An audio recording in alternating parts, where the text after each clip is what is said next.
So pag-uusapan po natin ngayon ay about po sa kung paano ba mag-update ng Facebook account ngayon pong year 2025. So new update po tayo kasi may mga tutorial tayo before. So ngayon update po natin siya sa 2025 na tutorial po. May dalawang paraan po ng pag-update ng ating application or ng ating mo Facebook app or Facebook account. Meron po tayong manual. Ayan po, pwede niyong i-update anytime na gusto niyo. Meron naman pong automatic update. Ang kagandahan ng guys sa automatic update, ayan, pag may available updates po or bagong version na ipapasok si Facebook or kahit anong app, yan po ay automatic po na mada-download po yung additional na kailangan po niyang updates. So, napaka-importante guys na yung app natin lagi nating ina-update kasi nga po may mga bagong features, security features, ayan po, para mas safe yung ating pong mga accounts, para mas mag-work yung ating accounts. Minsan nagma-malfunction na siya kasi hindi nyo po ina-update yung inyo pong account. And kahit hindi, pati po pala sa cellphone dapat po ina-update po ninyo yung inyo pong version. Kasi minsan yung mga security, mga malware to protect your cellphone from mga viruses, ayan po. So kailangan po yun. And yung pag-update po, nangangailangan po yan ng available space capacity para sa inyo pong cellphone. So check nyo po muna yung inyo pong cellphone kung may available capacity pa po siya. So kung wala na, ayan po, tanggalin nyo po yung mga application na hindi nyo na ginagamit, mga videos na na-upload nyo na or nagamit nyo na, or na-save nyo na, ayan po, i-save niyo, or yung mga pictures, ipaprint nyo na kung hindi nyo na kailangan, or pwede nyo pong i-save sa inyo pong Google Photos Backup po. Mayroon po tayong tutorial kung paano yon, or kung gusto niyo gagawa po tayo ng Google Backup, at yung memory, ayan po. So, ayan pwede nyo rin po i-check ng channel natin kasi may tutorial naman po tayo doon. So, kung hindi nyo alam muna, ayan, kung paano mag-check ng inyo pong tawag dito, memory ng phone niyo kung may capacity pa siya bago tayo mag-proceed dun sa ating pong tutorial. Ito po ipakita ko sa inyo. Maaari pong iba yung setting ng inyo pong phone kasi iba din po yun sa akin. Pero baka magkameron kayo ng idea kung paano. Ito po yung ating pong setting kung paano natin malalaman kung may available pa po tayong space sa ating phone kasi kailangan po yun for to update our phone, ating Facebook. Ayan po. So, click po natin yung setting. Ayan po. Doon sa setting, baba lang po kayo. Makikita nyo po yung about device.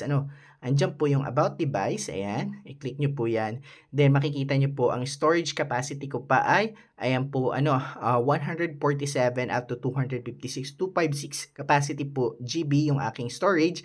Ang nagamit ko na ay 147. So, marami pa akong storage. So, let's update or try to update. Check natin kung may update po yung atin po Facebook. Kasi yung Facebook account ko po or mga app ko, naka-automatic update po yan lahat. So, ganito po. Punta tayo sa ating pong ating pong Play Store para ma-update na po natin yung ating app.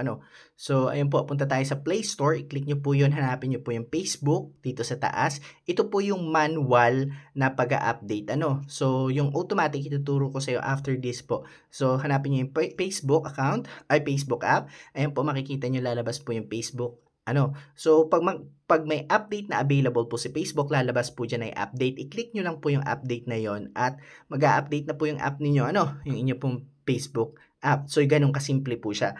Pero yung yung automatic at applicable na rin po ito, okay na, dala na nito lahat, pati yung iba yung mga application sa phone, kasama na rin po dito. So, like what I said, napaka-importante po ng update sa inyo pong phone, sa inyo pong app. Like nung inyo pong YouTube, malamang madalas yung ginagamit, yung inyong TikTok. So, ito pong Facebook.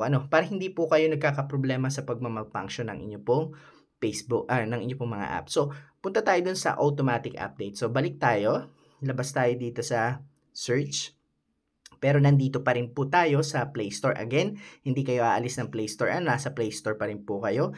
Punta po kayo dun sa profile picture ninyo sa taas. Ayan. Click nyo po yun. Then, punta kayo sa setting. Makikita nyo po dyan sa baba yung setting. Ayan po, pindutin nyo yung setting. Then, makikita nyo po dito yung network preferences. Ayan po. Click nyo lang po. Ayan. Then, makikita nyo nandyan yung auto updates.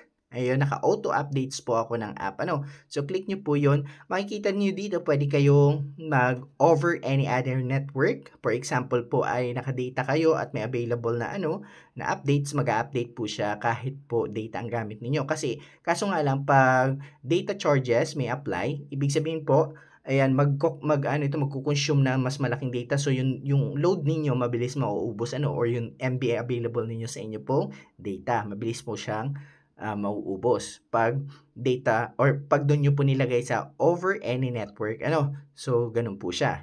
I-click nyo lang po. Pero ako kasi, naka-over Wi-Fi only lang po ako. Yan pong over Wi-Fi only, ayan po, once na naka-Wi-Fi ako at may available update, mag-update po yan. Pwede rin pong don't update any apps. Ayan. So, magmamanual na lang po kayo. Pwede nyo pong i-click. Pag na-click nyo na po yung mga yan, yung bilog na yan, i-click nyo lang po yung okay. For example yan, then pindutin nyo yung okay, then okay na po tayo. That's our tutorial, guys. See you around. God bless you. Maraming salamat po.